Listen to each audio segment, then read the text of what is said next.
সাক্ষ্য যে তারা আল্লাহর নামে 4 বার শপথ করে বলবে, অবশ্যই এ অভিযোগের ব্যাপারে সে সত্যবাদী।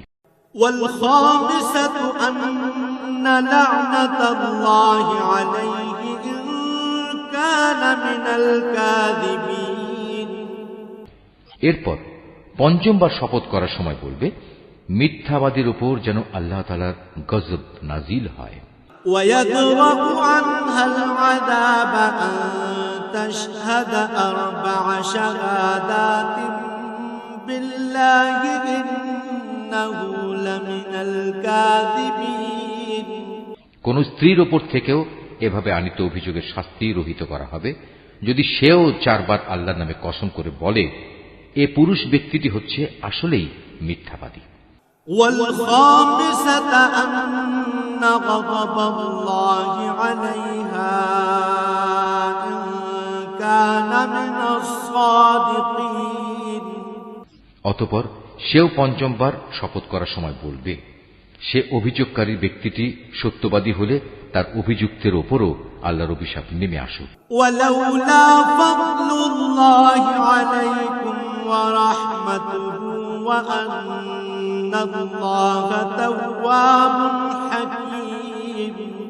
হে মুমিনরা, যদি তোমাদের উপর আল্লাহ তাআলার অনুগ্রহ ও তাঁর দয়া না থাকত তাহলে তোমরা এসব নীতিমালা থেকে মাহরুম থেকে যেতে। অবশ্যই আল্লাহ তাআলা হচ্ছেন মহান তওবা গ্রহণকারী এবং প্রবল প্রজ্ঞাময়। ইন্নাল্লাযীনা জাউ বিল ইফকি উসবাতুম মিনকুম লা তাহসাবুহু শাররান লাকুম বাল হুয়া খায়রুন লাকুম লিকুল্লি ইমরিইন মিনহুম মাকতাসাবা মিনাল ইসম والذي تولى كبره منهم له عذاب عظيم। যারা এই নবী পরিবার সম্পর্কে মিথ্যা অপবাদ নিয়ে এসেছে তারা তো ছিল তোমাদের একটি ক্ষুদ্র দল। এই বিষয়টি তোমরা তোমাদের জন্য খারাপ ভেবো না, বরং তা হবে তোমাদের জন্য একান্ত কল্যাণকর। এদের মধ্যে প্রতিটি ব্যক্তি যে যতটুকু গুনাহ করেছে সে ততটুকুই তার ফল পাবে, আর তাদের মধ্যে যে সবচেয়ে বেশি এ কাজে অংশগ্রহণ করেছে তার জন্য আযাবও বেশি রয়েছে।